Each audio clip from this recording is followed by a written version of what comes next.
Yale maswali mingi yametokea hapa ni kwamba tutasimamisha wananchi ama tutasimamisha wale wanachaguliwa kuwa ministers namna gani wakijitakia kuongezewa mshahara mingi, na tumeambia ya kwamba iko sahizi tuko na salaries commission, so hakuna kuongeza mshahara ovyo ovyo. Swali lingine ile limetokea hapa na maoni mzuri sana ni kwamba watu wasipewe kazi ya uminista ama CEC kama mtu achasomea hiyo laini ya hiyo kazi. Kama wewe ni laini ya udaktari, basi upewe laini ya health. Kama mambo ya Ministry ya Agriculture, ipewe professional kulingana na hiyo ministry. Watu tu wasichakuliwe kwa kujuana. So wananchi wako na maoni mazuri sana ambaye tume record, we have taken into consideration, na haya yote tutafikisha mbele ndiye tung'arishe hiyo bill, ndio hiyo bill iende kulingana na maoni na pendekezo ya wananchi. One of the reasons why we are making this proposal is we are representatives of the people, and the minister, when wananchi give us a matter to take to the executive, it takes a long process. So we thought, let the ministers come from parliament so that they are directly responsible to wananchi directly, because they are electorate. So when an electorate has a point, he communicates to the MP, who directly takes it to the minister and responds in parliament immediately, so that there is no long process of matters being responded to immediately. And I was standing in for our chairman, who is Jeremiah Kioni of the committee, because he himself is now in the area of North Rift. Dr. Christine Mbaka, I'm the county MP of Cioc County, that is a woman representative. But I want to say what I've learned.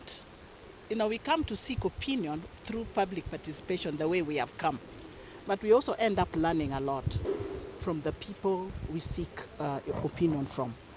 What I learned is that wananchi are highly well informed.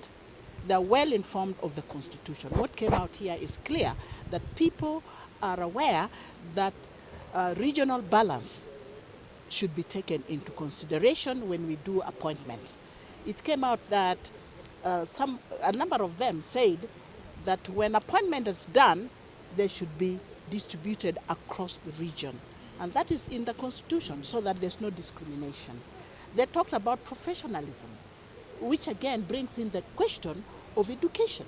There's an issue of whether MPs should be educated up to maybe university level or diploma or whatever. When wananchi say that professionalism should be taken care of in terms of appointment, then they are actually bringing indirectly the education part of things. So people must be educated in certain lines, so that when they come to parliament, they can be appointed alongside the education and all that. So it must be relevant with what they're appointed to do. So I think that is critical. The reason why we needed to amend this constitution so that appointment is done within members of parliament is because it's also easier and cheaper. It's cheaper to use a member of parliament to become a secretary, a minister, because you do not give the person two salaries. It's only one salary from his job, and then maybe an allowance here and there. So it is also going to save the country a lot of money, so that we don't have to have a member of parliament getting a salary and then a CS also being appointed to get salary. So you end up spending money so much on those that have been appointed as ministers. So getting just one minister and one member of parliament is saving the country a lot of money. So I think that is also part of why the amendment ought to be done. Kwa jina ni Simon Ng'ara, mbunge kutoka Ruiru.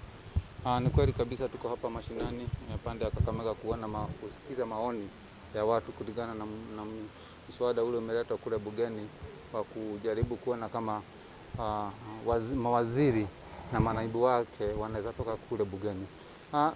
Swala hili ni jambo limewahi kuwa hapo katika nchi yetu bereni, kama vile ukijua wakati wa nyakati zile za bereni tulikuwa na kitu tunaita parliamentary system, ambaye mawaziri na maibu wao walikuwa wanatoka katika kule bungeni.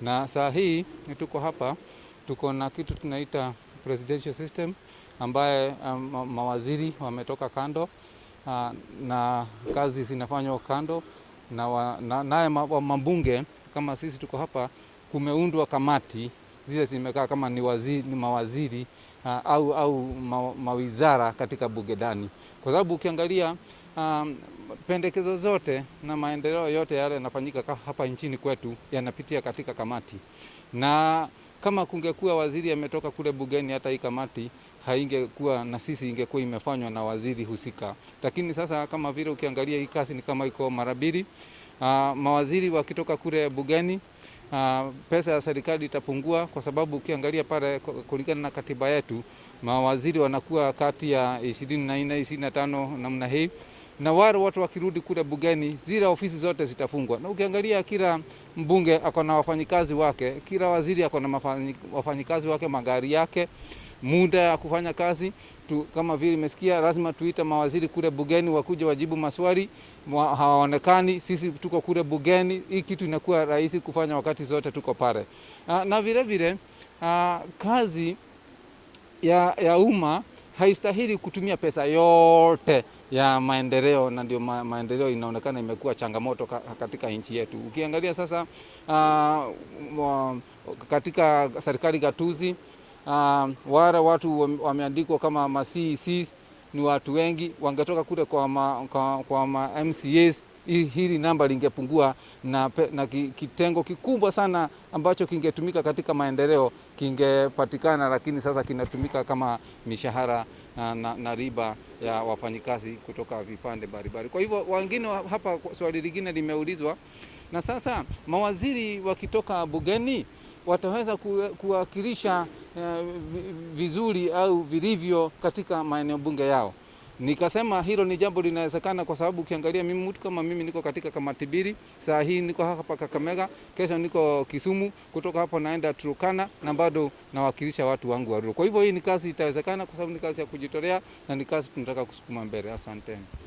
Sanda Vincent Shisia Mwaji, nawakilisha shirika linaloitwa Peace Rescue Kenya ambalo liko hapa Kakamega na maeneo mengine ya magharibi kama Nyanza, Siaya, Busia, Bungoma, na tili na mambo ya social auditing ya human rights. I appreciate our members of parliament committee that has been here. They have highlighted on reasons why the amendment should be done.